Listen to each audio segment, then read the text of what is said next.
So I'm Stephanie, I'm the speech therapist in the clinic. And I'm Gina, I'm the occupational therapist.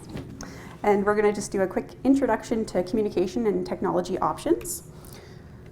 So we've learned during the pandemic that we're connected to each other in many ways, and technology plays a very important role in our lives, now more than ever.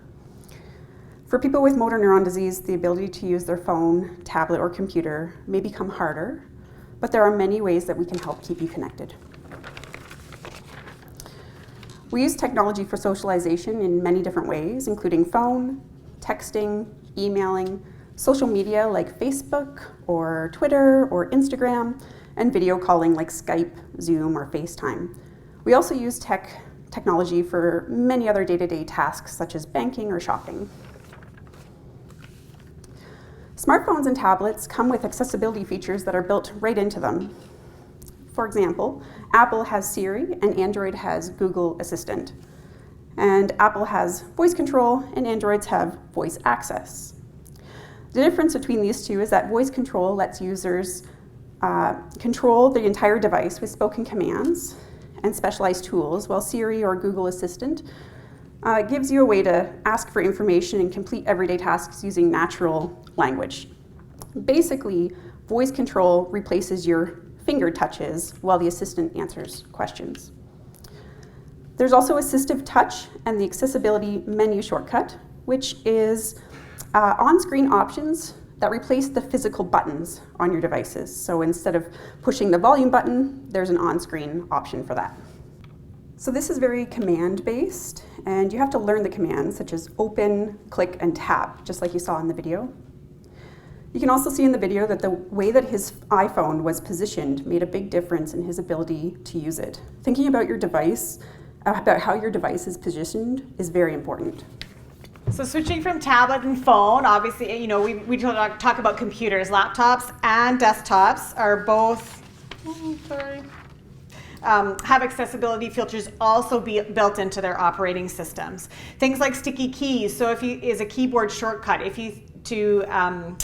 Press one key down at a time. A good example of this is your Control-Alt-Delete, usually meaning that you need 3 fingers simultaneously. But if you have sticky keys on, it remembers your strokes and you can do that 1 key at a time. Cursor speed and mouse options are also available for accessibility in your computer operating system. You can speed up your cursor, you can slow down your cursor, you can make your cursor bigger or smaller or a different color.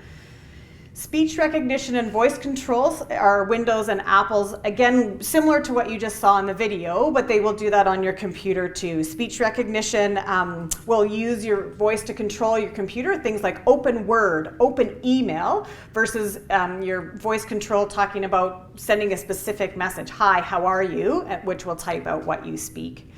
And an on-screen keyboard quite literally puts your keyboard on screen. When you're, having a hard time typing a physical keyboard, you can put the keyboard on the screen and use your mouse to type instead.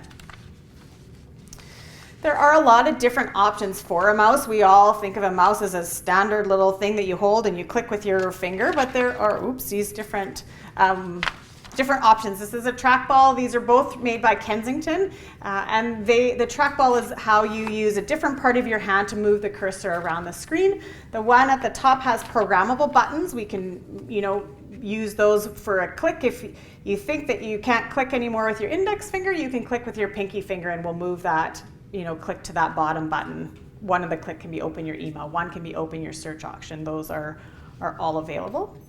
The next one would be a joystick mouse. This is just like you might operate, a gaming joystick. Here your click is through your thumb. And the next one would be a trackpad or touchpad. Those terms are used interchangeably. Most people think of the little trackpad that's on your laptop. These are bigger external options that can be connected to a keyboard that allow you to use that same thing, but in a different position, in a different way in relationship to your screen. And if mousing and keyboarding do become more difficult, head tracking would be the next option we can talk about. This is a way to use a different part of your body, your head, to control your computer. So your head becomes the movement of your mouse. Where your head goes, the cursor goes. And there are other ways of clicking your mouse. If you just think of a mouse that does 2 features, the pointer and the clicker, this is an alternate pointing device we can get you a way to click in a different way. Again, not using your hands if you need to.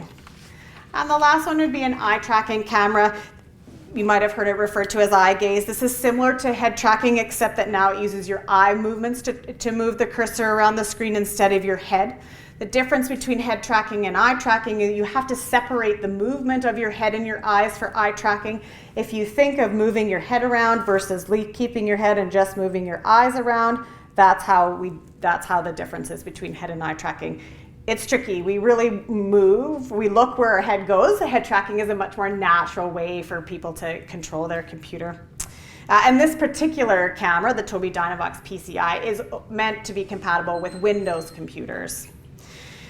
So those are a bunch of different options to keep you connected to whatever device it is that you're using at home. If you think any of these options might be right for you, please contact your local speech therapist or occupational therapist. They'd be happy to talk to you about your options for technology and communication.